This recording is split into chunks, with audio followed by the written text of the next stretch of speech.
My wife gasped, "OMG, you're such a child, grow up." When I suggested marriage counseling, I said, "You're right, I should grow up." When she got the legal separation papers from my attorney instead of a counseling appointment, growing up looked different. I, 34 male, served my wife Natalie, 32, legal separation papers 2 weeks ago. She thought I was joking until the process server showed up at her yoga studio. We've been married 7 years. No kids, thank God. The past 3 years have been rough. Not violent or dramatic rough. Just this slow erosion of respect that I kept ignoring because I loved her. It started small. Comments about my hobbies being childish. I build model trains. My friends being losers, they're all employed, stable guys. My job being pedestrian, I'm an electrician, make decent money. Meanwhile, her lifestyle blog that brings in maybe $200 a month is her empire. 3 months ago was the breaking point. We were at dinner, and I brought up something I'd been thinking about for weeks. "Nat, I think we should try couples counseling." She literally laughed. Wine almost came out her nose. "For what?" "We're not connecting anymore. You seem unhappy. I'm definitely unhappy. Maybe talking to someone could help." She put down her fork and stared at me like I'd suggested we join a cult. "OMG, you're such a child. Grow up." How is wanting to work on our marriage childish? Because adults don't need someone to hold their hand through life. If you can't handle marriage without running to therapy, maybe you shouldn't be married. So your solution is what? Just be miserable? She rolled her eyes. "I'm not miserable. You're miserable because you're emotionally stunted. Maybe work on yourself instead of dragging me to crying sessions about your feelings." It's not about crying, it's about communication. God, even the way you're whining right now. Man up, Jeremy. This is embarrassing. I stopped talking, paid the check, drove home in silence. She acted like nothing happened. Posted Instagram stories from dinner with captions about date night with hubby and hearts. Went to bed talking about her weekend plans with her sister. I lay there thinking about what she said. Grow up, man up, handle marriage. Okay, I'll handle it. Next morning, made an appointment with a divorce attorney. Not even for divorce initially, just to understand my options. Attorney listened to my situation and suggested legal separation first. Less nuclear, establishes boundaries, can convert to divorce later if needed. Filed 2 weeks later. Had her served at her yoga studio last Tuesday because I knew she'd be there and couldn't make a scene in front of her image-conscious friends. The text started an hour later. "What is this? Is this a joke? Jeremy, call me now. This isn't funny. You can't be serious." I replied once, "Taking your advice, growing up and handling things like an adult. My attorney's contact info is in the paperwork." She came home that night, apocalyptic. I was already staying at my brother Keith's place. According to Keith's Ring doorbell, he lives in the same neighborhood. She spent 20 minutes banging on his door screaming about manipulation and abuse. Keith didn't answer. Eventually she left. Her mom called the next day. Her sister called. Her best friend Zoe called. All with the same message. "How could you do this without talking to her?" I had the same response. I tried talking. She said adults don't need counseling, so I handled it like she suggested. Took action instead of talking. The funny thing, I'm not even angry anymore. Just done. Update 1. The entitlement has reached astronomical levels. First, she tried to lock me out of our house. Changed the locks while I was at work, except I still own half the house, and changing locks during a separation without notice is a no-no. My attorney sent one letter and she had to provide me keys within 24 hours. Then came the financial manipulation. She withdrew $8,000 from our savings. Her logic? I need security, since you're abandoning me. My attorney's response? Filed an emergency motion for financial restraining orders. Judge ordered the money returned and froze our accounts except for normal expenses. She had to return $7,400, kept $600 for expenses she couldn't document. But the real show started when she realized I was serious. She showed up at my work, at an active construction site, in heels and a sundress. My foreman had to stop her at the gate. "I need to speak to my husband." "Ma'am, this is a hard hat area. No unauthorized persons." "I'm his wife. Still need PPE and authorization. Safety rules." She actually tried to duck under the barrier. Security had to escort her out. She told them I was having a mental health crisis and she was trying to help. They called me to confirm I was fine and asked if they should call the cops. I said no, just document it. That evening, she tried a different approach. Showed up at Keith's in lingerie under a trench coat. Like an actual 80s movie cliché. Keith's girlfriend answered the door. Is Jeremy here? Why are you dressed like a flasher? Natalie actually tried to push past her. Keith's girlfriend, Danny, played college rugby. That didn't go well. Natalie left crying about assault. No cops were called, but Danny did get it on video. Friday, she sent an email to my attorney with me CC'd. This is all a misunderstanding. Jeremy is clearly having some sort of breakdown. I'm willing to forgive this embarrassing stunt if he drops this immediately and comes home. I've scheduled a doctor's appointment for him to address his obvious mental issues. This separation is proof he needs help. My attorney's response was beautiful. Mrs. Name, my client is not experiencing a mental health crisis. He is pursuing legal separation, as is his right. Your attempts to pathologize his decision could be construed as harassment. Please cease all contact except through legal channels. Her response? She went on her blog and posted about when your husband has a midlife crisis at 34. Without naming me, but anyone who knows us knows. Talked about signs of mental breakdown, how to support a spouse in crisis, and how she's staying strong through manipulation tactics. I screenshot everything. My attorney loves evidence. Saturday, she tried the family angle. My mom called. Jeremy, Natalie says you're having some kind of episode. Mom, I filed for separation because she refused counseling and told me to grow up and handle things. So I am. By ending your marriage? By protecting myself from someone who belittles me constantly. She says she never said that.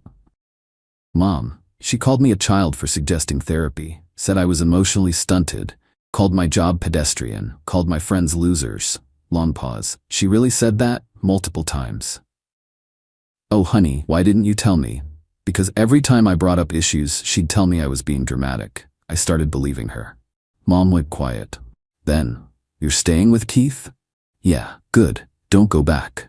That evening, Natalie sent 17 emails, each one escalating, starting with, can we talk, and ending with, you're destroying my life over nothing. Update 2. She's spiraling in the most entitled way possible. Monday, her attorney contacted mine. She wants the house fully paid by her despite me paying 60% of the mortgage.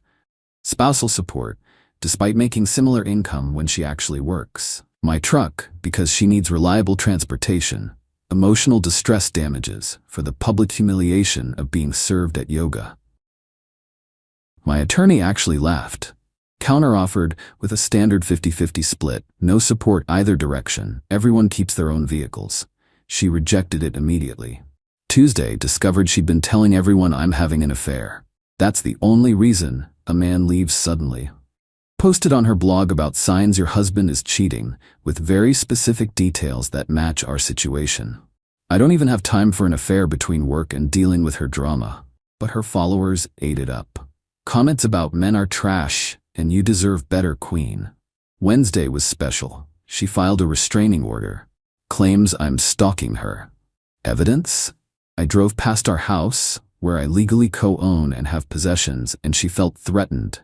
Judge threw it out Thursday. Told her that driving past your own house isn't stalking and wasting the court's time could have consequences. She cried in court about being victimized twice.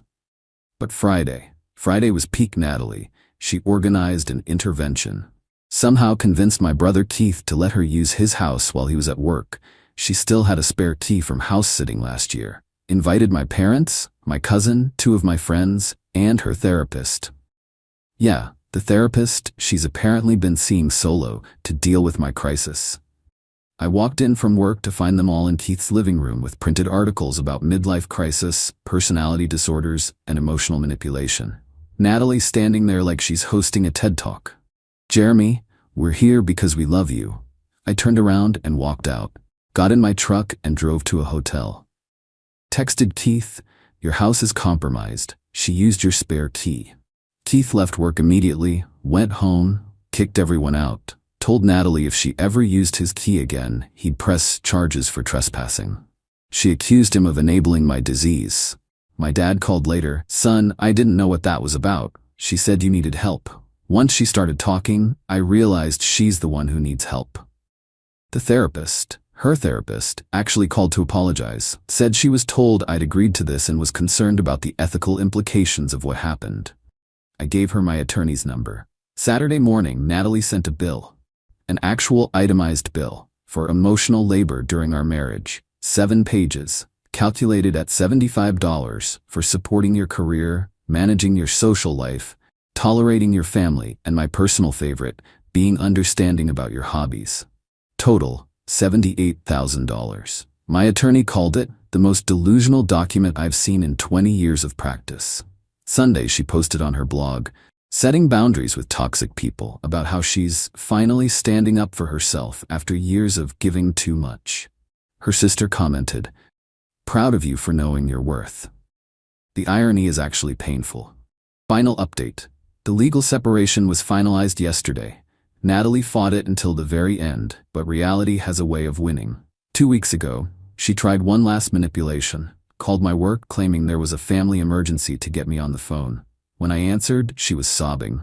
"Jeremy, please, I'll go to counseling. We can work this out. You said counseling was for children." I was wrong. I was stressed. You know I didn't mean it. You meant it enough to humiliate me for suggesting it. That was just, I was having a bad day. Natalie, you've been having a bad day for 3 years then. Don't be such a child about this. There it was, even begging she couldn't help herself. There's the real you. Goodbye, Natalie. She switched tactics instantly. You'll regret this. No one will want you. You're broken and pathetic and... I hung up. Her attorney finally talked sense into her. Probably explained that judges don't look kindly on documented harassment, false restraining orders, and delusional damage claims. We settled. House sells, profit split 50-50 after mortgage, each keeps our own vehicles, each keeps our own retirement accounts, no spousal support either direction. She pays my attorney fees $3,500 for the false restraining order attempt. She signed Thursday. Looked defeated. Kept trying to make eye contact during the signing. I focused on the paperwork. As we left the attorney's office, she tried one more time. "Jeremy, this is stupid. We could have just talked." I tried talking. You said grow up, so I did. This isn't growing up, this is running away. No, staying with someone who belittles me would be running away. From self-respect. She actually stamped her foot, like a literal child. "You're going to die alone. Maybe, but I'll die respected, by myself at least." I walked to my truck. She followed, still talking. "You think you're so mature now? You think this makes you a man? You're still that pathetic little boy who needs validation." Natalie. I turned around. "I don't need validation. Not anymore. That's why I'm leaving." Got in my truck and drove away. In the rearview mirror, she was standing in the parking lot, yelling at my departing vehicle. Yesterday was move-out day. I got the morning shift, she got afternoon. Took my stuff, left hers.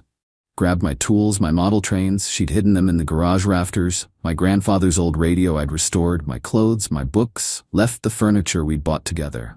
Left the kitchen gadgets she loved, even left the TV because arguing over it wasn't worth my peace. Found a note she'd left on the counter, "You'll realize what you lost. When you do, I won't be waiting." I left my own note. I already know what I lost, my self-doubt. Thanks for the clarity. Teeth helped me move into my new apartment. 1 bedroom, nothing fancy, but it's quiet. And nobody tells me my hobbies are childish. Nobody calls me pathetic for having feelings. Nobody rolls their eyes when I speak. Last night, unpacked my model trains, set them up on a table in the living room, spent 3 hours working on a new layout. Not hidden, not apologized for, just enjoyed. Natalie's blog today. Rising from the ashes, how I survived emotional abuse. I don't care anymore. Let her tell whatever story she needs. The people who matter know the truth. My mom called this morning. "How are you doing, sweetie?" "Good, Mom. Really good." "Your dad and I are proud of you. It takes strength to walk away from someone who doesn't value you." She said I was being childish. "Honey, children don't file legal paperwork and handle separation maturely. Children throw tantrums and stamp their feet in parking lots." We both laughed. Tomorrow I'm starting something I've wanted to do for years, joining a model train club. They meet every Wednesday. Natalie always said it was too embarrassing to be seen with grown men playing with toys. Guess what? I don't care what's embarrassing anymore. I care what makes me happy. The legal separation stands for 6 months before it can convert to divorce. Natalie's already hinted through mutuals that she expects me to come to my senses before then. I've already asked my attorney to prepare the divorce papers for the earliest possible date. Growing up doesn't mean accepting disrespect. It means recognizing you deserve better and doing something about it. She was right about one thing. I did need to grow up. Just not the way she expected.